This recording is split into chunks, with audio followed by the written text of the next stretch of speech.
Hi friends, आप लोग कैसे हैं। आपका अपना चैनल साहिल राज मोटिवेशनल स्टोरी। आज का हम लोग का जो मोटिवेशनल स्टोरी है वह है लक्ष्य की प्राप्ति। चलिए दोस्तों, हम लोग शुरू करें कहानी। बहुत समय पहले की बात है। किसी गांव में रिंकू नाम का एक लड़का रहता था। रिंकू के दिल में एक बड़ा सा सपना था। वह चाहता था कि वह एक दिन गांव के पास बह रही नदी को पार कर सके।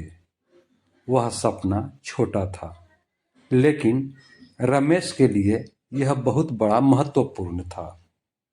रिंकू का गांव एक सुंदर नदी के किनारे बसा था और वह हर दिन नदी के किनारे खेलने जाता था। वह नदी के पानी में खेलने का आनंद लेता था और हमेशा सोचता था कि क्या वह कभी इस नदी को पार कर सकता है। लेकिन नदी को पार करना बड़ा मुश्किल काम था। नदी का पानी तेज और गहरा था और बिना उचित तैयारी के यह संभावना भी नहीं था कि रिंकू नदी को पार कर सके।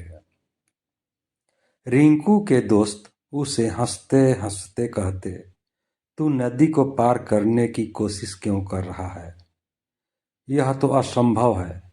लेकिन रिंकू ने कभी हार नहीं मानी और वह अपने सपने के पीछे पड़ा रहा। रिंकू ने अपने सपने के लिए कई सारी कठिनाइयों का सामना किया। वह रोज नदी के किनारे जाता और पानी में थोड़ा समय बिताता।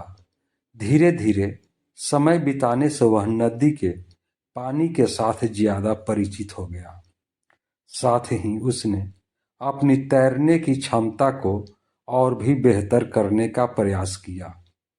एक दिन रिंकू की माँ ने उसे देखा कि वह नदी के किनारे काफी समय बिता रहा है और दिन रात अध्ययन कर रहा है।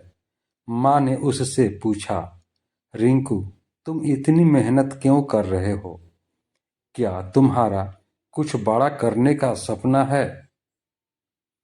रिंकू ने खुशी खुशी अपने सपने के बारे में बताया। माँ, मैं चाहता हूँ कि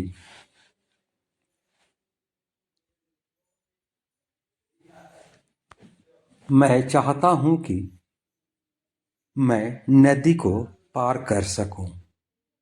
यह मेरा सपना है और मैं उसे पूरा करना चाहता हूँ। माँ ने रिंकू के संघर्ष को समझा और उसे उत्साहित किया। तुम इसे पार कर सकते हो। तुम इसे पार कर सकते हो। लेकिन इसके लिए तुम्हें मेहनत और तैयारी की जरूरत है।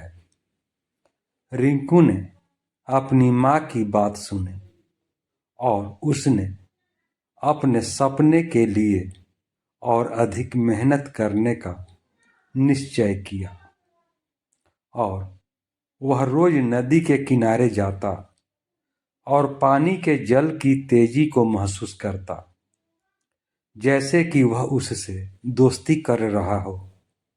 अब वह ज्यादा समय नदी में बिताने लगा और धीरे धीरे वह तैरने में माहिर होता गया। अंत में एक दिन रिंकू ने नदी को पार कर लिया। वह हर मुश्किल को पार करके अपने सपनों को पूरा कर पाया। उसके दृढ़ निश्चय और अथक मेहनत ने उसे उसकी मंजिल तक पहुंचाया। अब रिंकू बहुत खुश था। दोस्तों, इस कहानी से सीख मिलती है कि हम जब भी कुछ पाना चाहते हैं तो हमें उसके लिए मेहनत और संघर्ष करना पड़ता है।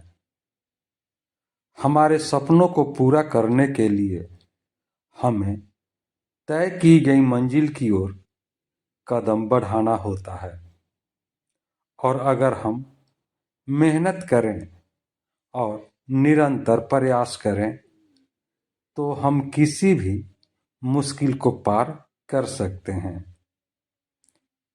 इसके अलावा यह कहानी हमें यह भी सिखाती है कि सपनों को छोड़ना नहीं चाहिए।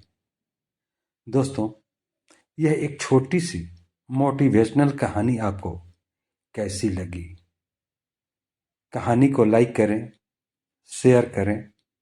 चैनल पर नए हैं तो चैनल को सब्सक्राइब कर लें, बेल आइकन का बटन दबा दें, जिससे कि हम जो भी कहानी अपलोड करें आप तक पहुंच सके। अब हम लोग अगले